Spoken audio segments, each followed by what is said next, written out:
This is the Daily Social Distancing Show with Trevor Noah.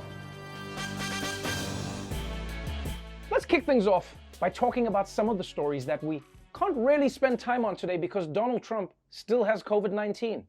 For example, gay people taking over the Proud Boys hashtag with photos of themselves showing off their gay pride. I don't care what anyone says, this is great. I'm glad the internet is doing more troll white supremacist viral challenges and fewer eat something that'll cause violent diarrhea challenges. There's also the news about how the CDC is finally acknowledging that the coronavirus can linger in the air after an infected person leaves the room. So it's kind of like a fart.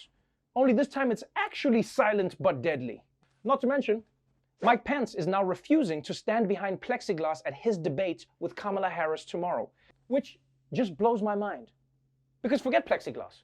After what we've seen at the White House this past week, the only place Pence should be allowed to debate is from inside an aquarium made of Purell. But like I said, people, we can't really talk about those stories today because Donald Trump is back at the White House.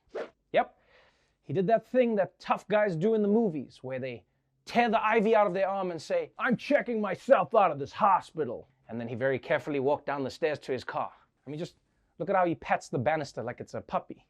That's a guy who thinks it looks weak to hold on to something, but also needs to reassure himself that it's there just in case. And that's why this whole COVID thing is a real dilemma for President Trump. Because sick man leaves hospital to continue getting round-the-clock medical attention at home is not exactly a flattering story. But sick man kicks virus's ass and can never get sick again? Now that's a good story. I just left Walter Reed Medical Center, and I learned so much about coronavirus. And one thing that's for certain, don't let it dominate you. Don't be afraid of it. We're going back to work. We're going to be out front. As your leader, I had to do that. I knew there's danger to it, but I had to do it. I stood out front. I led. Nobody that's a leader would not do what I did. And I know there's a risk, there's a danger, but that's okay.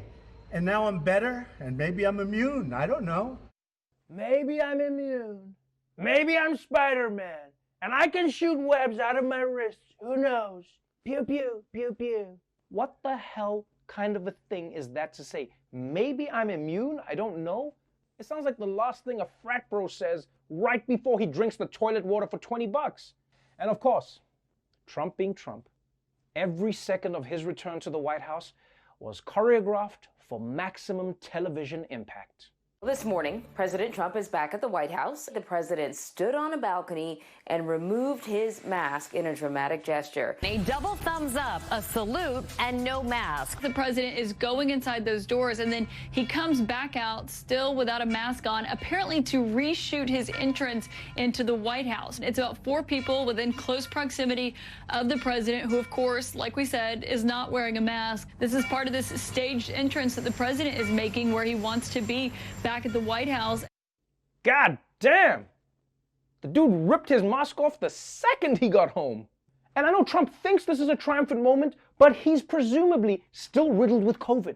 And he's about to walk indoors and expose it to everyone inside? Yo, this wasn't a photo op. It was a biological attack on the White House. I mean, there was a photographer standing right next to him. That dude is basically the world's unluckiest Instagram boyfriend.